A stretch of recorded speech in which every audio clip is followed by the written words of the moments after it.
Ko te reihi, ko tahirau mā toru tēnei ngā tāne te kaumaono tau me raro iho te pake ke taki ono 500 mita ko te whiringa whānui tua ono tēnei, ara tua tahi Rotorua Boys High School, te wharekura o Mauao kei te ara tua rua, te kura kaupapa Māori o te Waiu o Ngāti Porou kei te ara tua toru, Lytton High School kei te ara tua whā, te wharekura o te Rauaroha kei te ara tua rima, Makoura College kei te ara tua ono, te kura iwi o whakatupuranga rua mano kei te ara tua whitu, me tipene kei te ara tua waru.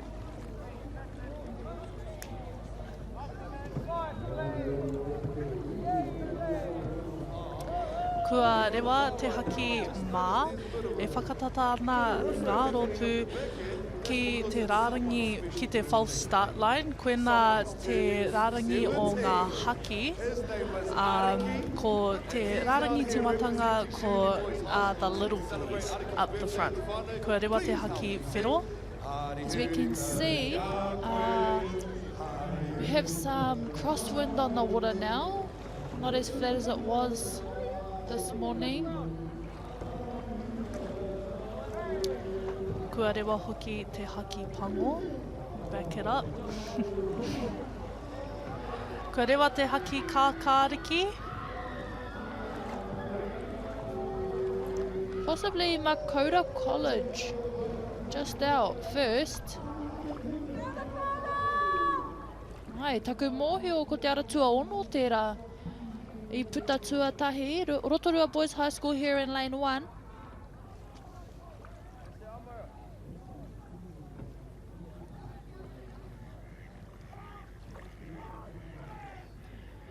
We have lane 6, Makoura College.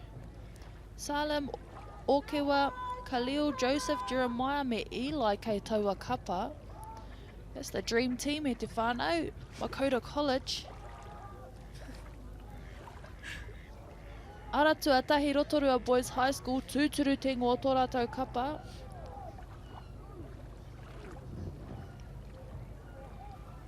Now approaching the turning buoys in lane 6, we have Makoura College entering that turn first. Another team dissing their uni, demonstrating their uni rautaki.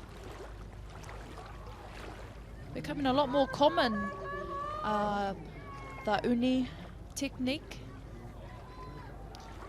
Coming out of the turn now, in lane 1 we have Rotorua Boys High School, and in the far lane is Tipene.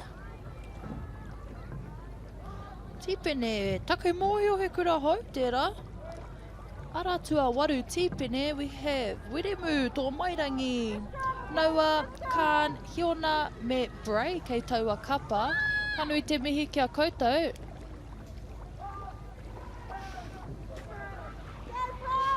Ara ko te kapa I te ara tua waru Tipene.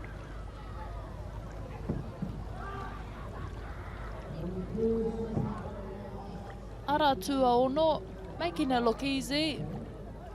Making it look like they want to do a couple more turns.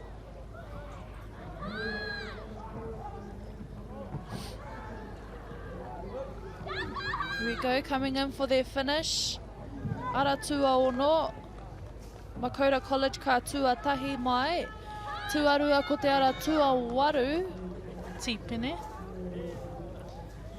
Ko te ara tuatahi Rotorua Boys High School.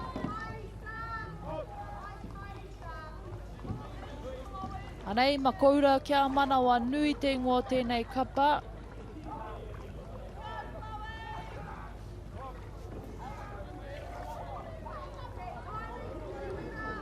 Anei te tōwaitanga, lanes 8 and 6, bang on that start line.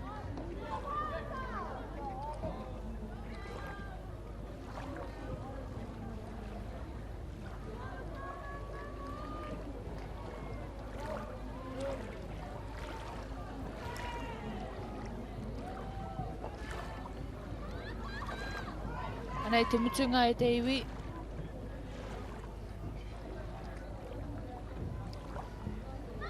Ngā whakaihu aka mo te reihi ko tahirau mā toru, Makoura College kia manawa nui.